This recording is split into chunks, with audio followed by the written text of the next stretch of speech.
wabarakatuh. Perkenalkan, nama saya Reni Rahayu Harahap. Saya sebagai host dan ini rekan saya Rida Amnawari Harahap.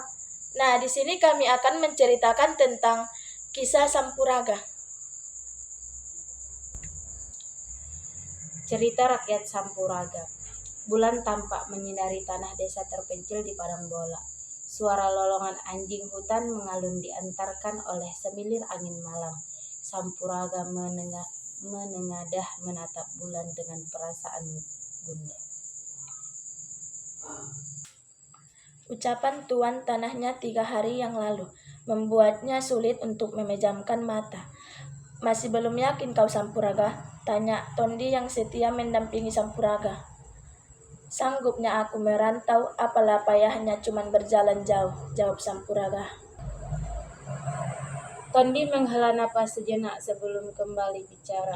Tapi Sampuraga, bagaimana dengan belum sempat Tondi melanjutkan, muncul sosok perempuan dengan tubuh ringkih dan rambut memutih dari balik pintu.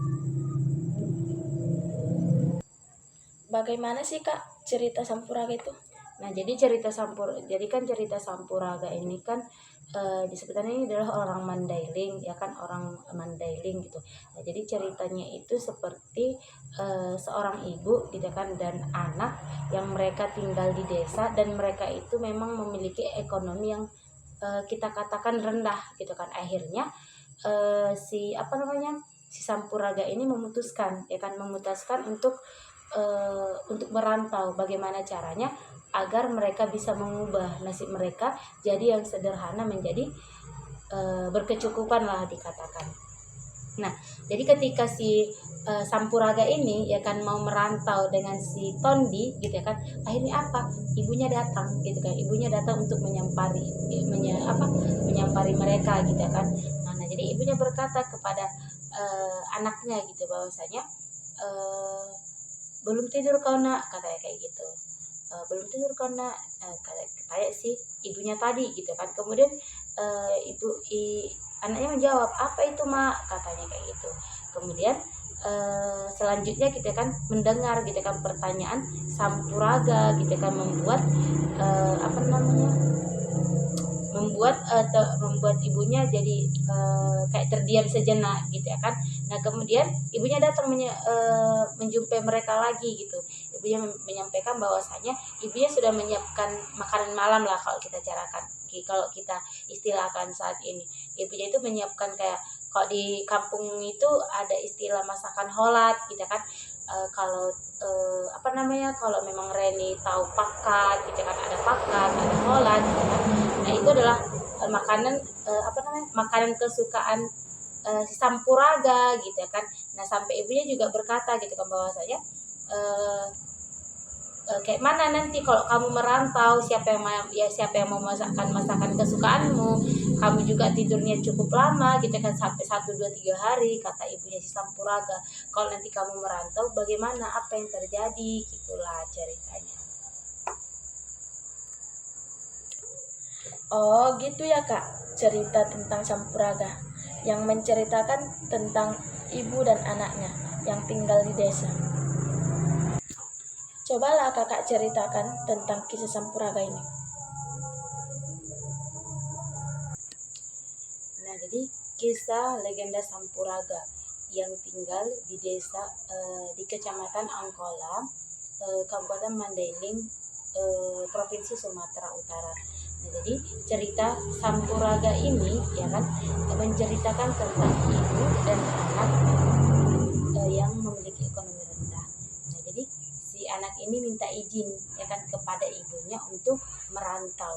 Nah, jadi ketika ibunya mendengarkan permintaan si anaknya, si Sampuraga ini, nah, jadi permintaan itu membuat darah ibu Sampuraga ini berdesir, kayak detak-detak gitu ya kan, kayak darahnya itu kayak udah naik turun gitu kan, karena mendengar anaknya ini pergi merantau.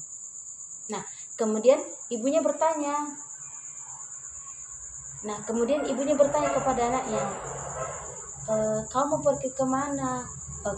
Kau mau pergi meninggalkan mama, kata anaknya. Nah, kemudian datang Sampuraga ini. Sampuraga berpikir dalam hatinya kan bahwasanya Mak gitu kan, aku pergi merantau ya karena untuk mengubah nasib kita gitu kan, bagaimana caranya agar kita memiliki yang namanya uang gitu. Itulah yang ada di hatinya si Sampuraga. Nah kemudian ibunya juga si Sampuraga juga masih berpikir nih dalam hatinya gitu kan, bahwasanya ya aku ini ingin menyenangkan ibu gitu, jadi aku pergi merantau selain dari mencari uang ya, aku juga ingin menyenangkan hati ibu gitu, dalam hati si Sampuraga. Nah, kemudian kemudian ibunya juga kemudian anaknya juga berkata kepada ibunya, sedikit pun aku tidak ada tidak kubayangkan Bu, ya kan, akan berpisah denganmu. Tapi mungkin memang sudah saatnya. Aku minta maaf karena tidak bisa membahagiakanmu, kata si anaknya gitu kan kepada ibu si Sampuraga. Nah, Sampuraga pun dan ibunya pun berkata kepada anaknya, aku minta maaf juga, gitu kan, kata ibunya kepada, karena tidak bisa membahagiakanmu, kata ibu Sampuraga dengan diri. Kemudian si Sampuraga juga langsung berlutut ya kan di hadapan sang ibunya.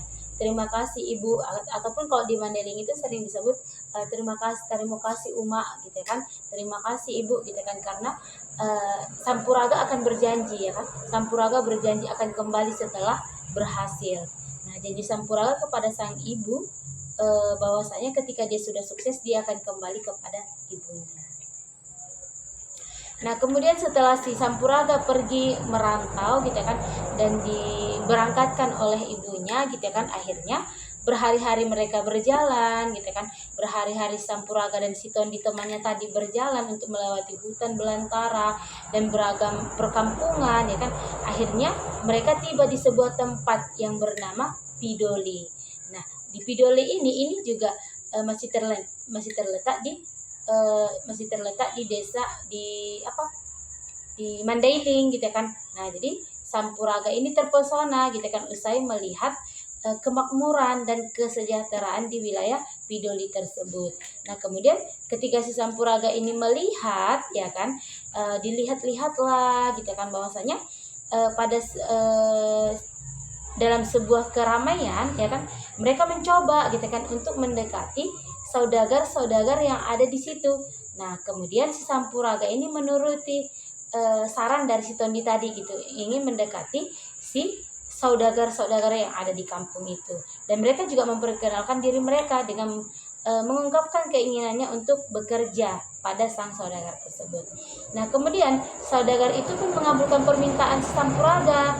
Nah jadi berkat keuletan dan kejujuran mereka yang selalu diajarkan oleh ibunya tadi, akhirnya si Sampuraga mendapatkan kepercayaan dari majikannya. Setelah sekian lama Sampuraga diminta untuk menjadi menantu sang saudagar. Oh, berarti semenjak dia merantau, dia bertemu dengan orang kaya ya Kak?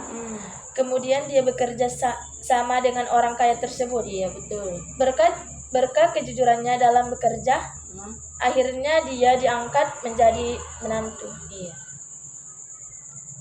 Lalu bagaimana sih Kak kelanjutan ceritanya? Nah jadi di sini ya kan, sejak awal pertemuan mereka gitu ya kan, sejak awal pertemuan mereka tadi gitu kan, si saudagar tadi dengan si Sampuraga ya kan, jadi bapak tadi gitu ya kan, si saudagar tadi percaya bahwasanya si Sampuraga ini adalah anak muda yang rajin dan baik gitu kan, akan jadi bapak ini belum pernah bertemu dengan pemuda sebaik si Sampuraga ini. Akhirnya bapak ini bertanya kepada si Sampuraga, maukah engkau menjadi menantuku? Tanya si ayah tadi kepada si Sampuraga. Nah kemudian si Sampuraga menjawab dengan hamba dengan senang hati bersedia menikah dengan putri tuan. Nah, sebentar lagi aku jadi kaya raya, dalam hati si Sampuraga.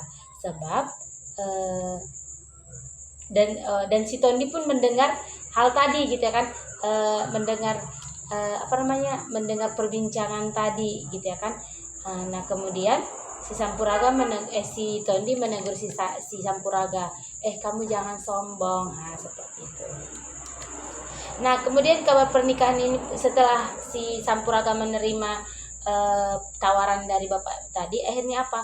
Akhirnya kabar pernikahan mereka pun tersebar kemana-mana, ke seluruh pelosok negeri gitu kan, termasuk sang ibu yang tak yakin akan kebenarannya. Jadi si ibu Sampuraga ini nggak percaya gitu bahwasanya ya anaknya akan menikah dengan saudagar kaya tadi gitu.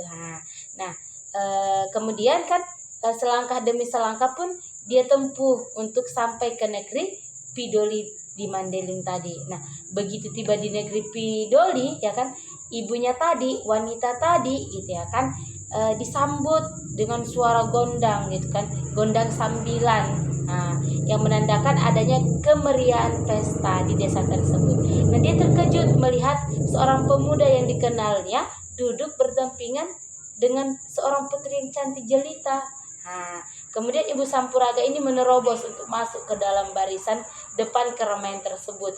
Lalu dia meneriakkan nama anak kandungnya. Itu suara mamaku, dibisik si si Sampuraga kepada si Tondi tadi yang mendampingi Sampuraga. Nah, kemudian si Sampuraga menjawab, tidak mungkin, ya kan? Dia membantah gitu kan bahwasanya ibunya datang ke acara pernikahannya. Nah, kemudian si Sampuraga ini nah kemudian ibu Sampuraga ini berkata kepada anaknya, Sampuraga, ini aku ibumu, ya kan? Ini aku ibumu nak, gitu.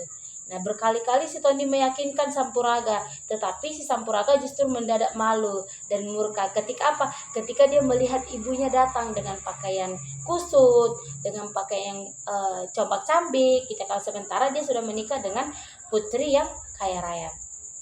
Kemudian si Sampuraga menjawab, hai perempuan tua jelek, ya kan? Berani sekali engkau mengatakan bahwasanya engkau adalah ibuku, kata si Sampuraga. Baru dia menjawab, ibunya menjawab, tega sekali kau Sampuraga, sampai hati kau tak akui aku sebagai ibumu.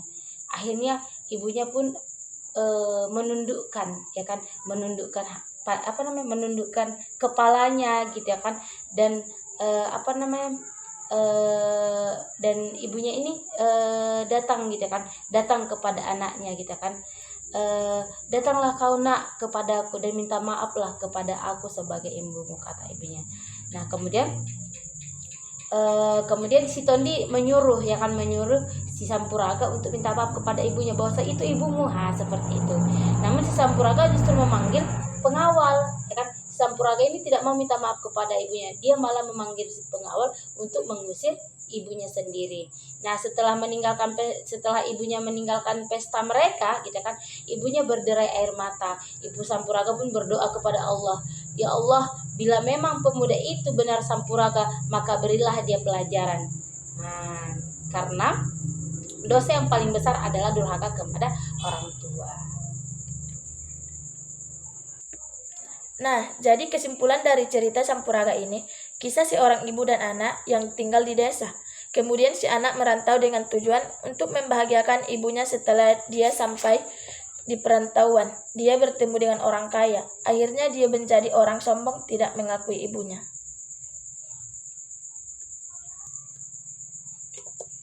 Nah, jadi hikmah dari cerita Sampuraga kali ini yaitu bahwasanya kita seorang anak, ya kan, kita diwajibkan untuk berbakti kepada orang tua kita. Kita tidak boleh durhaka kepada orang tua kita, meskipun kita sudah menjadi orang kaya, sekalipun kita adalah orang kaya di dunia, terkaya di dunia, ya kita tetap harus menghormati orang tuanya kita. Kita harus tetap bersikap ataupun bertingkah laku yang baik kepada orang tuanya, karena kita sudah mengetahui bahwasanya apa, ya, orang tua kita, ridho orang tua kita adalah ridho Allah juga, kita bahwasanya ridho Allah juga ya ridho orang tua kita. Ketika orang tua kita nggak ridho dengan apa yang kita perbuat, maka yakinlah kita kan segala aktivitas yang kita kerjakan tidak akan diridhoi oleh Allah Subhanahu wa taala. Nah, cukup sekian podcast kami. Kami akhiri dengan Assalamualaikum warahmatullahi wabarakatuh. Dadah.